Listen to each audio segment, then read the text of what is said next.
Welcome to the Bywords Show. I'm your host, Hannah Hughes. Bywords is all about equipping women for purposeful living by starting conversations, celebrating stories, and inspiring faith.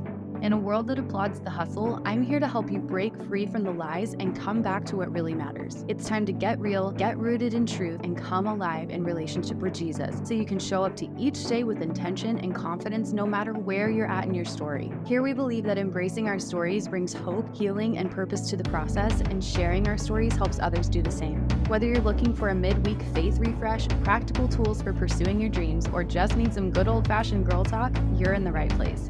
Grab your latte and let's dive in.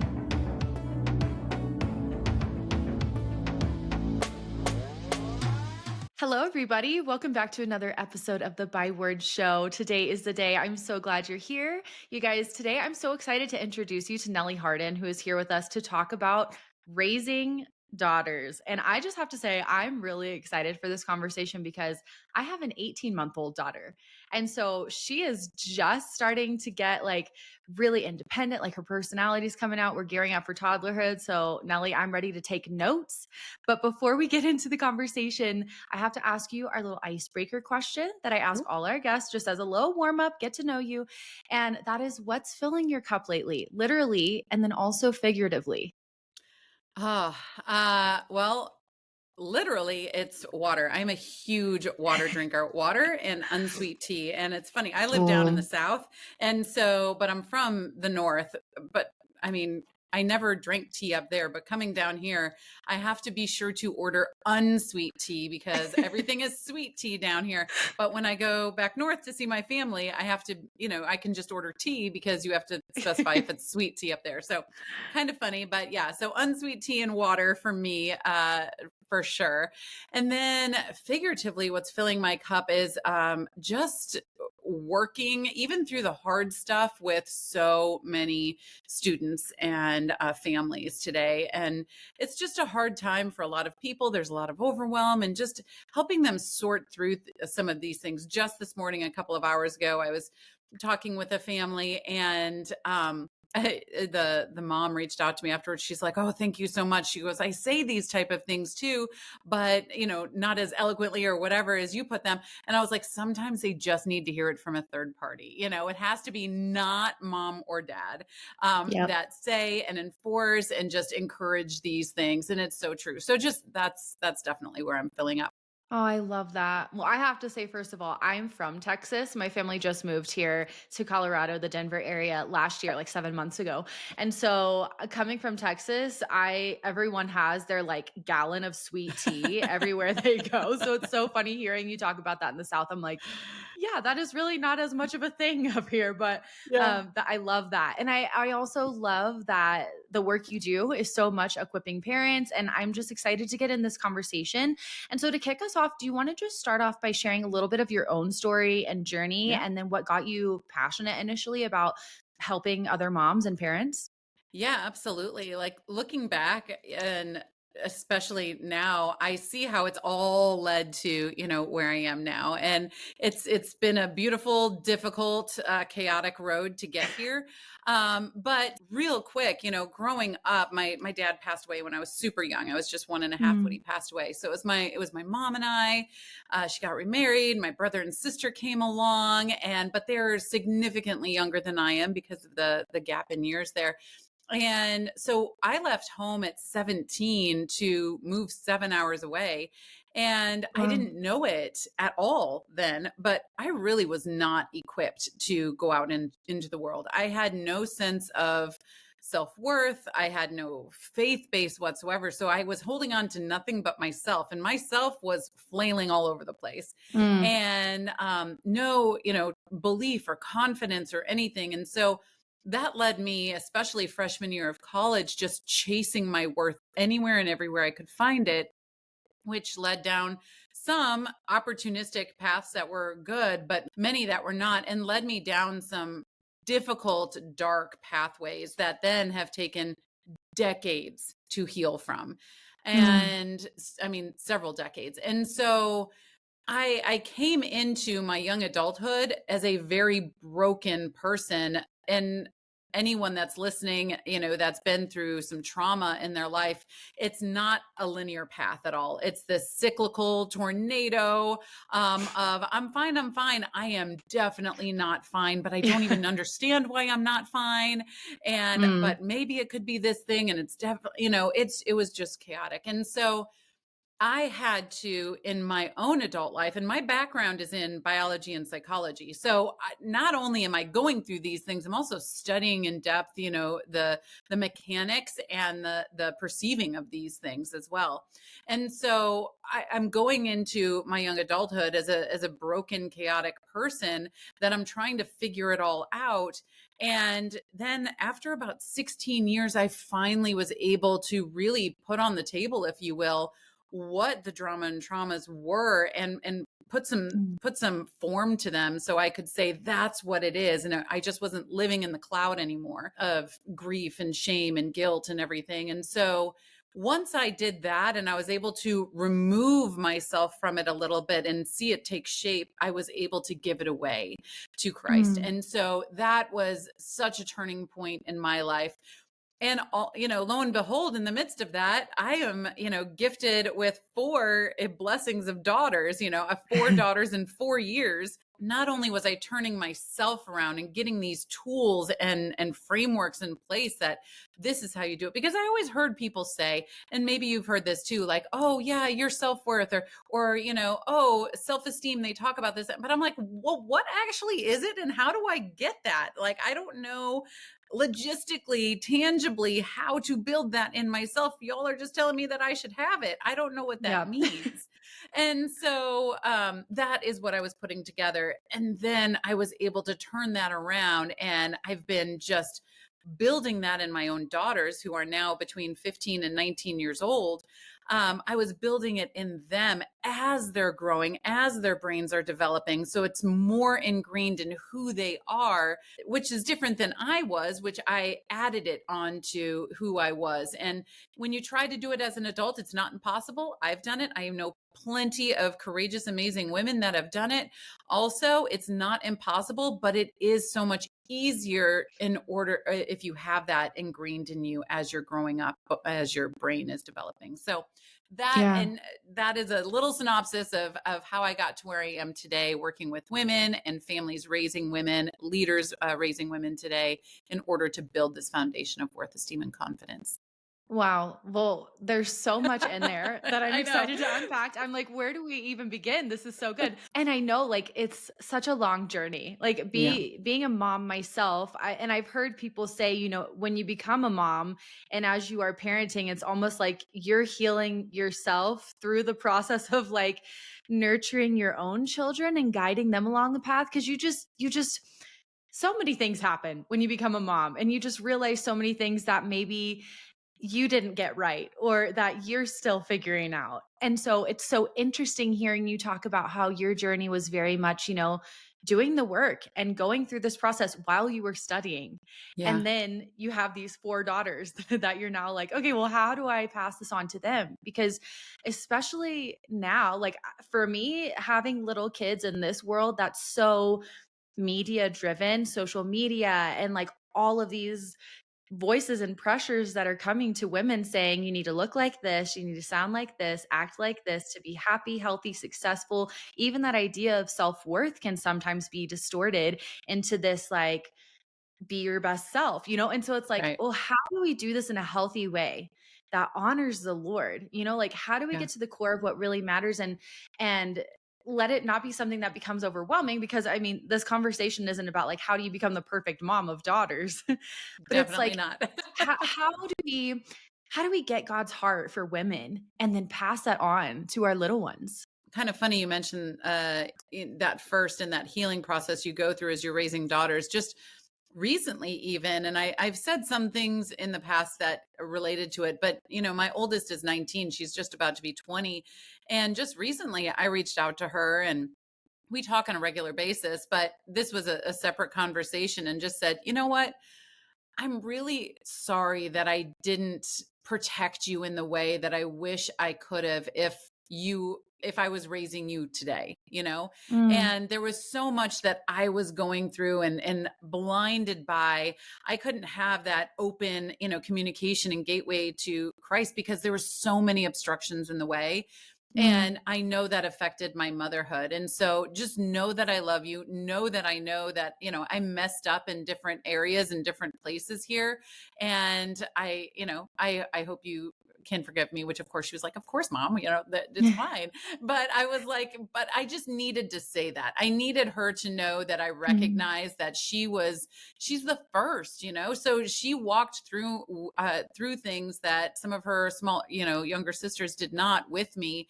And just recognizing that and having that and having a dialogue around that was really special. So mm. anyway, where we were, I did not grow up. I grew up in a secular home, so did my husband. And so it really wasn't until 2010, actually, where we had a series of just knock you sideways moments. My husband had Mm, heart surgery in April. One of my twins had a near drowning incident in my in-laws mm. pool. So we were going through a lot that year. Those two things happened within months of each other, and we didn't know Wow. if he was going to leave us. We didn't know if she was going to leave us.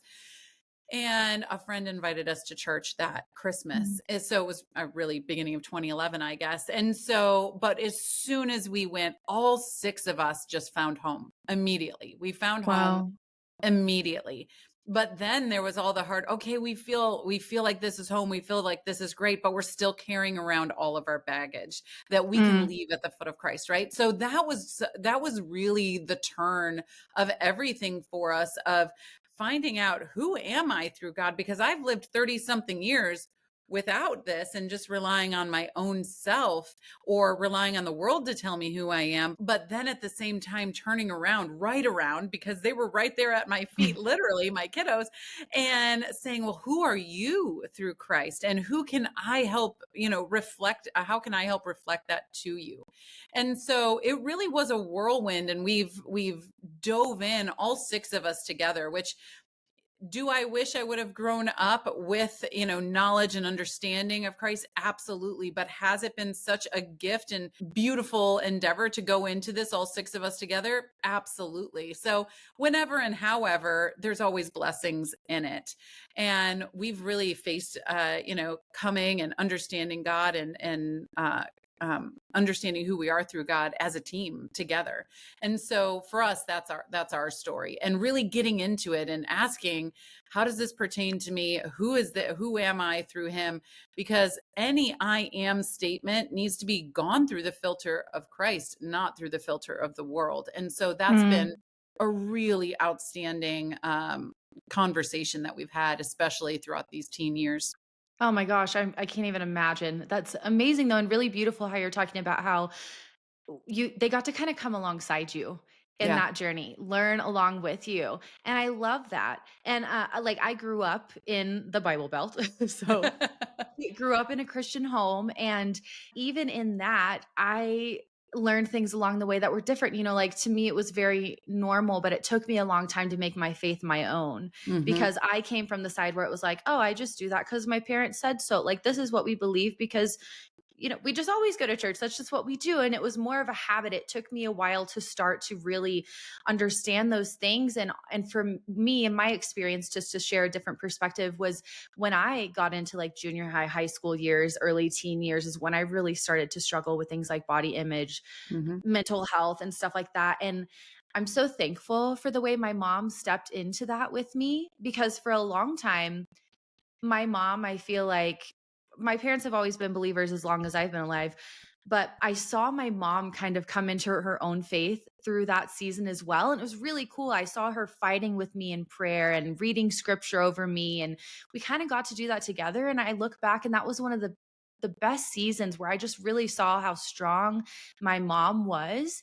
And she was just willing to engage with me and be like, well, I don't know all the answers. I don't really understand mental health. I don't really understand these things, but I'm in it with you. So, Yeah. all of that to say, I think it's so beautiful that we don't have to be the savior for our kids. We can be in the process with them And it's okay if we're learning it with them. Like maybe someone's listening and they relate. They're like, I don't know, this is new to me, but I want to do well for my kids. Like I want to raise them in a way where they can know the Lord. And I don't have it all figured out, but that's okay. Like I hope that anyone listening can take the pressure off, because even me coming from a Christian home, growing up in the faith, I don't have it figured out. And I think it's actually kind of cool that we get to do that with our kids. They get to see Yeah. us in the process as well. Absolutely. And being able to do that, and when you read a scripture together, going around and saying, well, what does that mean to you? What does that mean to you? And I think it is so important. I mean, having our kids own their own faith before they leave home, if at all possible, and keeping working on that is so imperative, literally for the rest of their life. And so that's always something that I've had in the back of my mind, even when we started and they were 5 and under. And now as they're teenagers, I run youth programs and youth leadership programs, and they're involved in some of those things. But it's so important that they aren't just doing what mom says or saying what mom says. Well, why do you think that's? I know why I think it's true, but why do you think it's true? Or why don't you Yeah. think it's true? Right? So just asking so many questions and being curious, but also just surrounding them and making sure that they're supported and that they have resources to go to that show them the way, that keep them on that path. So yeah, it's beautiful. Yes, absolutely. And I love how what you're saying, like creating a space where they feel like kind of creating an environment where they feel comfortable asking the questions, like Yeah. comfortable figuring it out alongside us, like knowing that we don't have all the answers. We're not perfect. It's not about being perfect or knowing it all, but really setting the stage for them to make their faith their own. I love that. And I think it's true. Like what the Bible says, train them up in the way they should go and they won't depart from it. Like really laying that foundation. And so for daughters specifically, I'd love to know about, well, you say in your book about these three key things: worth, esteem, confidence. And I Yeah. feel like that's such a great place to start for that foundation. So could you kind of break that down for us and explain maybe why those three pieces are so important for girls specifically? Yeah, absolutely. And, in the work that I do, I have so many people like, "Do you have anything for sons?" I was like, "Listen, it's all like parenting, and it's faith based parenting, and it's all of this. But there is a big difference between raising a young man and raising a young woman. And I am a young woman. I have 4 young women. I work with women, so that is where I stay. So I might say she a lot, but if you're listening and you have a son too, it can pertain. If you're a small business owner, service provider, or creative that feels stuck, let me be the first to say I have been there. When I first started my business and podcast, I felt so overwhelmed. I was constantly hearing people talk about strategies for success, how often you should post on social media, and all kinds of other things that I needed to do in order to grow. And then I finally realized that I actually wasn't going to get anywhere if I didn't first have clarity about my brand, my message, and a vision for where I wanted to go and who I wanted to reach. Before I started working with Rebecca at Daisy Creative Co., I felt overwhelmed, exhausted, and honestly clueless about the best next steps I should take to grow. But she helped me clarify my vision, my goals, and branding to set me up for long-term success. And she's actually responsible for all the beautiful Bywords branding that you see today. So if you're a small business or you want to launch a podcast or land bigger brand partnerships, your brand should support your goals. Daisy Creative Co. is a boutique brand and website design studio that helps driven entrepreneurs like you show up with confidence and clarity. Their founder, Rebecca, helps you create a standout brand that builds community, creates impact, and supports your growth. She's got a special offer for Bywords listeners, so reach out today at www.daisycreative.co or on Instagram at daisycreativeco. Yeah. So this foundation, when you think about it, a foundation needs somewhere to land, to stay, right? And that has to be on a secure surface. I live right on the coast. I mean, the ocean is like a football field away from me. And so there's a lot of sand where I live. When people are building in our neighborhood, they need to find a secure footing, right? Like get down to the Mm. bedrock and find that. And the same is true for your kids too. So this foundation of worth, esteem, and confidence has to be built on a secure setting. Your child needs to know they're safe. They are in a safe place and they are secure in relationships at home, for sure, first and foremost, understanding who God is, and then also out in the world, right? If you are constantly feeding a child yelling and screaming at home, they're never going to be able to grow this foundation because they never feel safe. Safety and security has to come first. So Mhm. that's where the foundation sets. But worth, esteem, and confidence, and you can think about it like a three-tiered cake or three-tiered foundation. Like worth is that big, chunky bottom layer right there, because esteem is value and appreciation of self. You cannot value and appreciate something that you don't deem as worthy. And Mm. same with confidence. Confidence is true belief in yourself. You cannot believe in something that you do not value or appreciate or find worth in. So that's why it has to be stacked in this form right here. And at the very top is self-discipline, but it's all integrated with Christ in there, with God in there with you. And so if you just take worth, for example, worth is made up of five pillars right there. Us as parents, we are the reflection of God to our children until our children have that relationship with him on their own, right? So the Mm. goal is always to get them a relationship on their own with him. But we are the reflection of that to them in the meantime when they're younger, during the first part of childhood, and into the second, sometimes into the third. Those five pillars are to be seen and heard and loved and belong and have purpose. And Mm. you and I know that God sees us first. God hears us first. God loves us first. We belong to him first, and he gives us purpose. But our kids don't know that yet. And so we need to come in and make sure that they know, I see you. I hear you. I love you, right? You're safe here. You belong here, because that's one of the difficulties in the world right now. There's so much going on. It's so hard for some people to find where they belong. And then Yeah. you have purpose. And that could look like responsibilities at home. That could look like chores. That could look like family roles as a big sister, big brother, little brother, son, daughter, whatever that looks like. So that really is where you want to start right there, because if someone comes in and to a room and they're ignored and no one talks to them and they don't feel like they have a purpose there, they're going to turn around and leave. And that's not what we Mm. want our kids or anyone to do in their life. Wow, that's really good. I love that breakdown. And I think it is so key to mention as well that until our children have their own relationship with the Lord, we're kind of that representation to them. And it's so interesting. I feel like I'm very much in the middle of this right now because I have a son who is 5, and then of course my daughter is really young. But my son is getting to that age where he's starting to understand things about God, but it's not totally his own, and so I'm helping him navigate, like, how do we make right choices, how do we love people, how do we have that self-discipline, and then how do I help him know that, like, he is loved, he is safe, he belongs. And so it's so interesting watching how kids respond to that, because they really, really do. There's so many resources about parenting out there now. Like, we've got a million and one tips and tricks and advice for moms, and it can be really overwhelming. But I think when you bring it down to those key foundational things and simplify that, it's like, oh, I mean, like, if we are just noticing our children, if we are making space for them, if we are giving them quality time and attention to where they feel safe and loved, I mean, like, that does so much more, I think, than making sure they have the perfect routine and all the right toys and all the right school programs and things like that.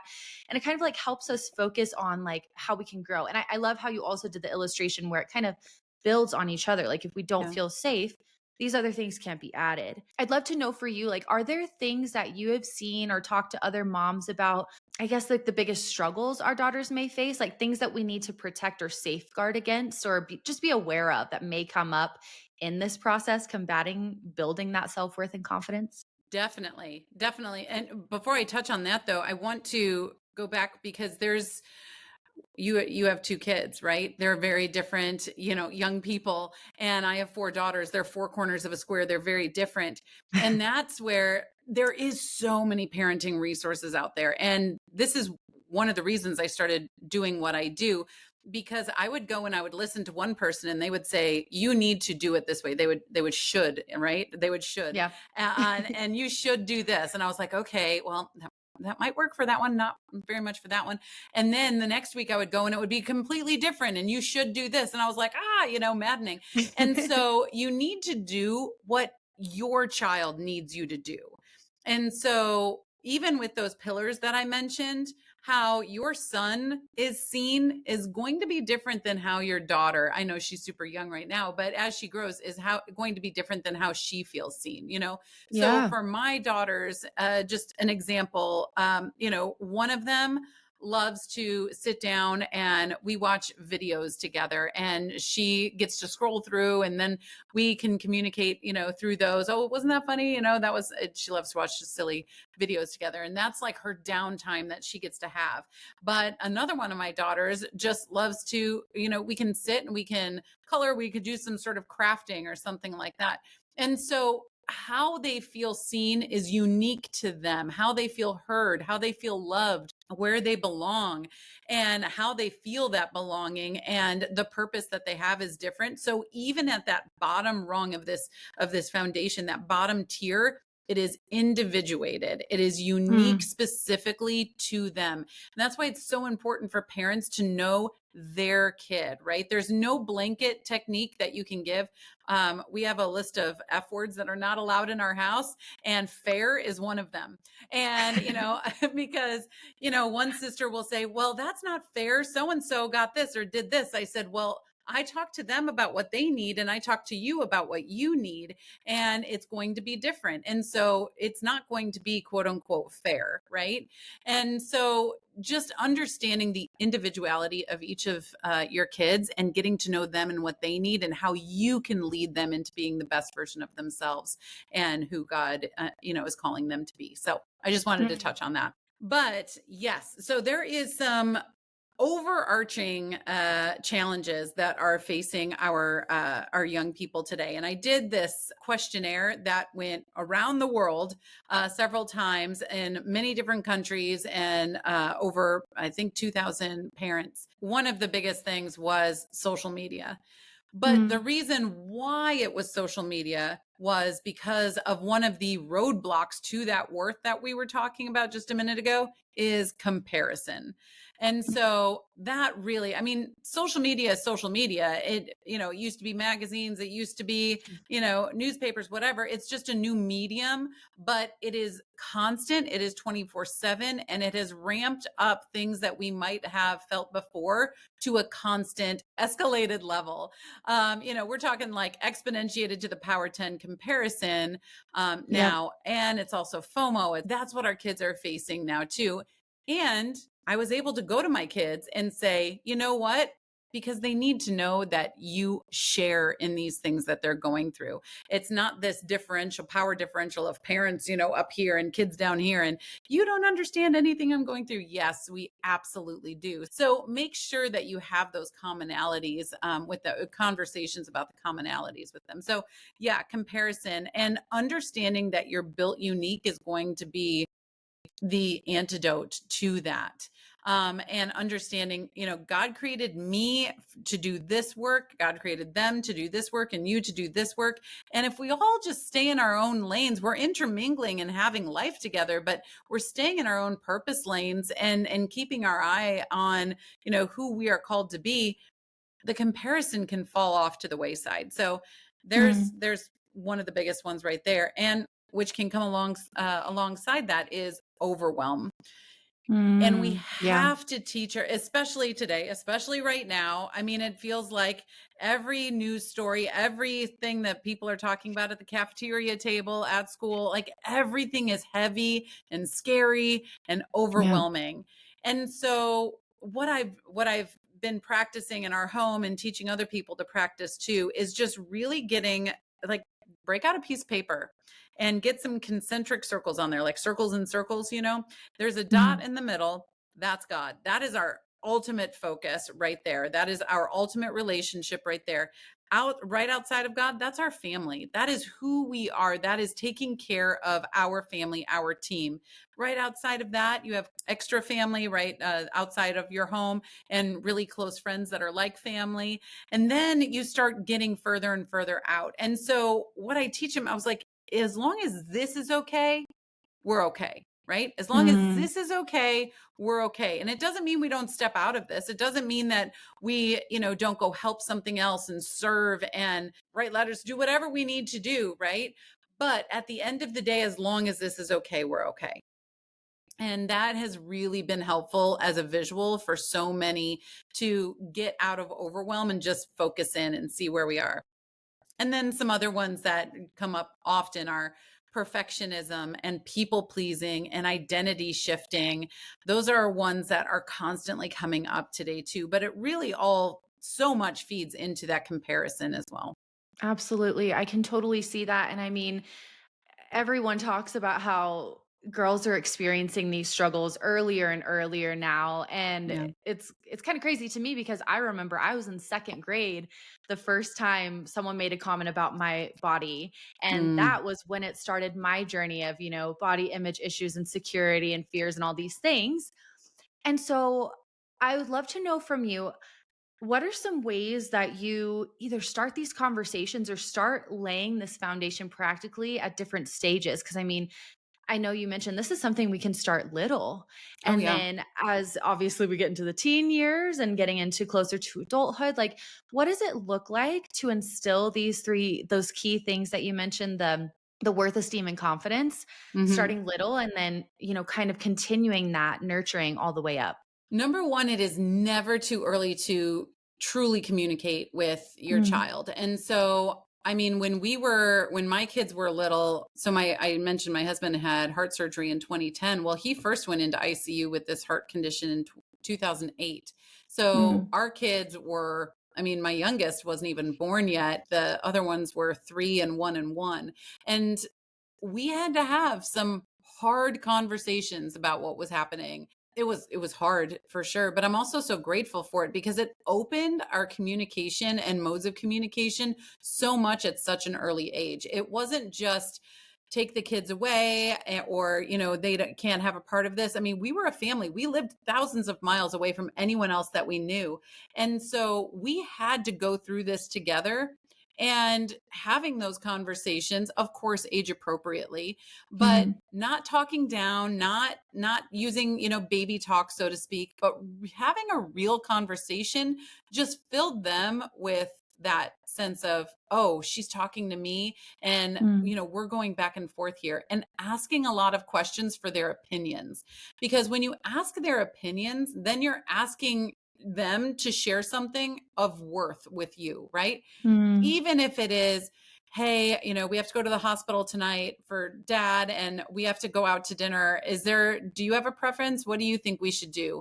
And especially as an older sibling, having them help out with the younger siblings is huge, and it's a big responsibility, and it just gives them a sense of honor, right? To be able to help out and go around. That's how you can do it in the early years for sure.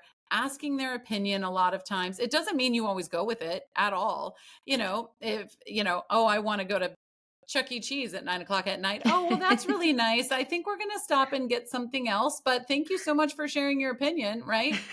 yeah. And and so it's not about enabling them. It's not about them getting what they want. It's just about helping them feel heard, but also facing rejection and understanding it's okay to be rejected in what you say, right? Because constructive criticism is coming later on in life in multitude of forms, and they need to know how to take that too.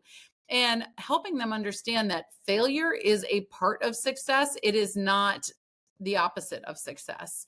Yeah. And so just really equipping them with these things as they are growing older. So constant conversations. One thing I recommend for all parents, especially if you have a kiddo that's probably like 6, 7 or older, is having weekly one-on-one time with Mm, them. So in our house, that looks like Mondays and Thursday nights. We have 4 kids, so my husband and I, we take 2 kids on Monday, we take 2 kids on Thursday, and we're not going anywhere. We're just in their room. We're talking with them. How are things going? What's going on? You're telling them about your life, right? So it's a two-way connection. It's not an interrogation. It is a two-way connection to really just get a peek into their lives and what's going on. And it helps build those individual relationships, that individual relationship with mom and the one with dad as well. And I mean, like I said, one of our kids is in college, so that means we FaceTime for those. Um, Mm. and so it's still ongoing, and they all look forward to it. We started it years and years ago. I recently had a mom who had a 7-year-old son, and we were talking about this, and she wrote me after their first time doing one-on-one time, their first time. And she was like, Nellie, I had no idea, but just having that one-on-one time in their bedroom, which, by the way, it's really important to do it in their bedroom so that, not all the time necessarily, but so that you're a part of their world. Okay. So Mm. many times if they can just start to perceive and understand my, this ownership, right? This pride thing, my bedroom, my space, my, fill in the blank. But if you go in there and you're safe in there, then you're being welcomed into their world on more than one level. So that's why I Mm. recommend the bedroom. But anyway, and we just sit on the floor, maybe we sit on the bed, and we're just talking and sit at the desk, whatever. But she said after one session I went in, and it was just like 30-35 minutes long. We're just talking, hey buddy, what's going on?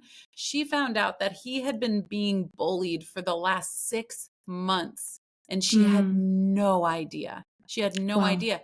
And she said, we have dinner time every night. We have this, but there's just some things that are going to be too intimidating to bring up in front of the whole family, or it might be, it's dinner time. This is our happy time. It's not the time to bring up something like that, right? And there's just obstacles that gather in the way. But in this one-on-one time, she was able to break down those obstacles and just have clarity between the two of them. And she found this out and was able to do something about it and help him navigate it. But that was just after one time. So yeah, these one-on-one times are very, very important, and we do them all the way throughout. So that's how you get to know your kid opposed to their siblings. I love that idea. And I love that you mentioned this is something your husband has a part in as well, Yeah. because I was curious and I wanted to ask you what you think daughters need from their dads, and how can we, as the mom, the wife, like partner in that, support them and, like help facilitate that connection, because I feel like Yeah. so many girls grow up and they're like, oh, I never had a relationship with my dad. And like, how do we approach that? Yeah. And it really is unfortunate when you hear that as well, because those people that don't have clear relationships with their dads are often, not all the time by any means, but often the ones that are the most lost later on, because Mm. they're searching, and that worth piece isn't there a lot of times. Again, not all the time, but trending, that is where you see that. But you look at the role of a husband and a father in a family, it is to provide, protect, and lead.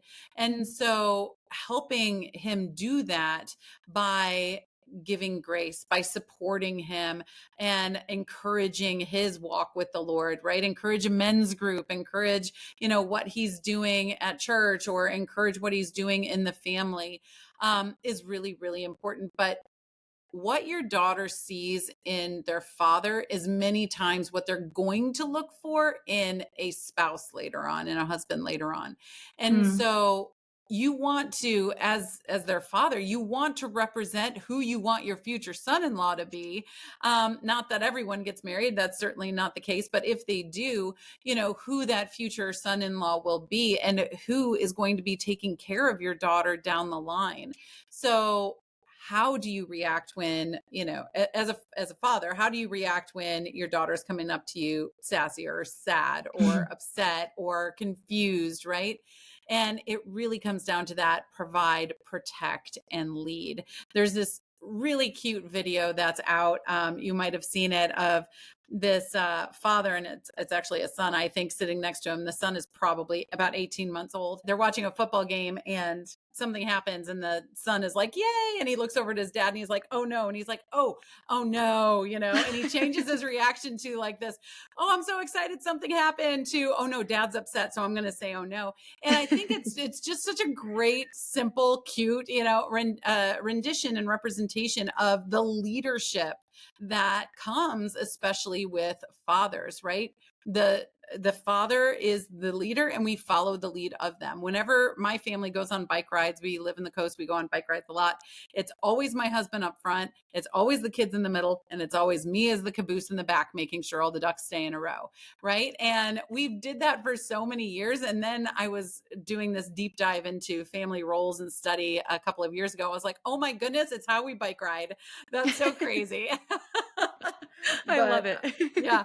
But anyway, so yeah, just really encouraging and giving grace, having really clear communication, making sure you're going on dates, just as a husband and wife, so that you are maintaining that connection that I mean, both of you, but they need, and also just having time that is balanced between family life, father life, and spousal life as well.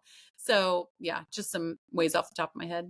Yeah, no, that's great. Thank you for sharing that. I think it's something that a lot of women that I've talked to, and like even in my own experience, I'm like, oh, I had this idea of what our perfect family would look like, devotionals every night before bed and candlelit dinners, all these Yeah. things that I'm like, okay, well, real life happens and Yeah. usually that stuff doesn't, but it's fine. And so like how do we work together as a unit? And I love how you even mentioned dates, because Yeah. even just that models for our kids like that sense of security and safety. Mom and dad love each other and they work together, and like just so much of connecting and creating that environment where they feel safe and where you're connected as a family, and just laying that foundation. So I mean, all of this is so good. And I know we're going to wrap this up, but I would love to know before we go, is there anything you would want to say to a mom who maybe has a strained relationship with her daughter, or maybe they're not close and she desires a maybe fresh start or to get reconnected? What would you say to her? I would say that there's four tools that you're going to need in parenting, and especially when building this foundation, and it is vision, discipline, vulnerability, and resilience. And that vulnerability piece is a great starting ground for helping something move forward that is in a stuck state or a hard state. And just open up and be vulnerable for yourself. Don't have expectations, right? You can only control yourself and your reactions. So do that and find what you need in order to do that. But be vulnerable with them. Let them know how much you care for them. And make sure when you're going in there that you're just an open book. This is what I would love. I love you. This is where I would love to take you. I would love to do this together. And if you are willing, I am willing to, and let's go, right? Type of thing. So vulnerability is definitely key. That's so good. Well, thank you so much for being willing to share. I know you have that we barely scratched the surface here. Like there's so much to this, but I'm so thankful for you and the way that you have taken your own experience and now teach and empower other moms and daughters in this journey. So, would you please tell everybody where they can find you, get connected, and get all of your resources? Absolutely. So, first of all, thank you for having me on. And it's been a great conversation, but you can find everything at nellieharden.com. So that's NELLIEHARDEN.com. And I would love to meet you in your inbox. I publish a new article every single week, all about this, all about being a woman building this, but also being a woman raising and leading other women to build this in their lives. And so, yeah, that's where you can find me.